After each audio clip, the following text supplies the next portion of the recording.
Welcome back to the smartest year ever, our quest to become the world's greatest conversationalist. My name is Gordy. Hi, and I was just wondering, because it is Brain Week after all, can a painting give you a panic attack?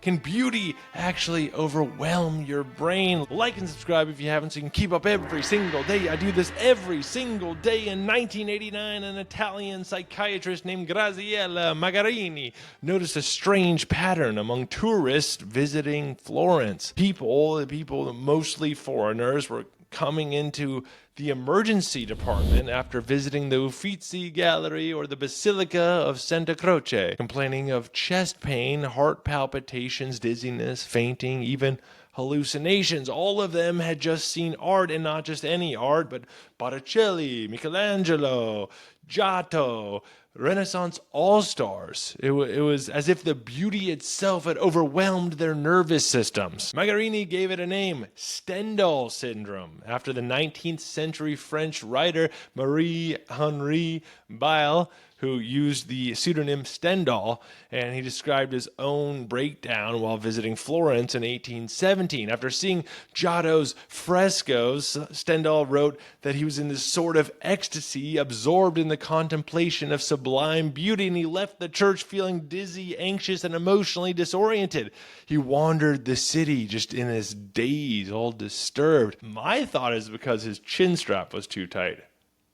Heyo. But Magarini saw that same response in over 100 modern patients, and most of them, like Stendhal, were deeply moved, overwhelmed, and mostly unprepared for what they encountered. So what exactly is Stendhal syndrome? Technically, it's not a medically recognized condition. You won't find it in the DSM-5 or the ICD, but it's described as a psychosomatic reaction to overwhelming aesthetic or emotional experiences.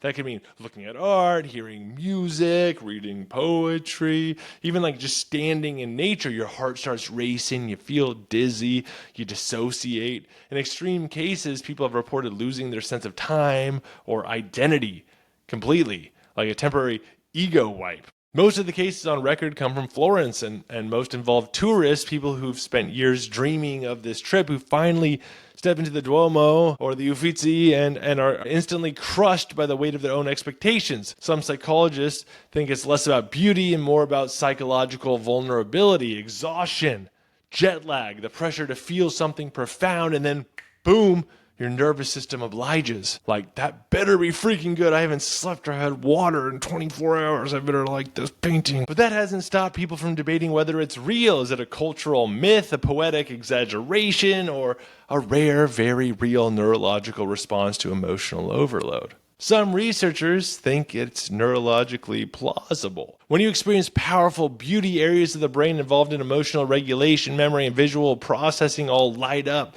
particularly in the limbic system. It's not hard to imagine a feedback loop gone haywire, especially in a brain already stressed or sensitized. One 2010 study even found that viewing especially moving art can activate the same brain areas as romantic love. And it's not the only culture-bound syndrome either. There's Jerusalem syndrome, in which travelers to the Holy Land suddenly become convinced they're biblical figures. There's Paris syndrome. That's mostly reported by Japanese tourists who are so disappointed by Paris not living up to the fantasy that they experience acute mental distress. That one just freaking cracks me up. Like, oh, that was very disappointing. I'm going to have a panic attack. Stendhal syndrome fits that mode. Overwhelmed by something external, but triggered by something deeply internal. Whether it's a documented psychiatric condition or not, it's a reminder that the human brain is not always rational. We like to think we're immune to beauty, that art can't hurt us, but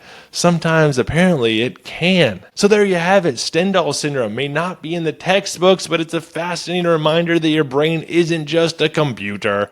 It's more like a mood ring. And occasionally great art doesn't just move us, it knocks us flat. Thanks to all my sources, which can be found in the YouTube description. Please leave me a comment, rate, like, subscribe, follow. Where's the most disappointing place you've ever been? That's a good one. Go check out the 1-minute version at Smartest Year Ever across social media. You can find a 1-minute version of this. Real cute, real compartmentalized. And in the meantime, stay curious and stay clever on our quest to become the world's greatest conversationalist. I will see you tomorrow in the Smartest Year Ever.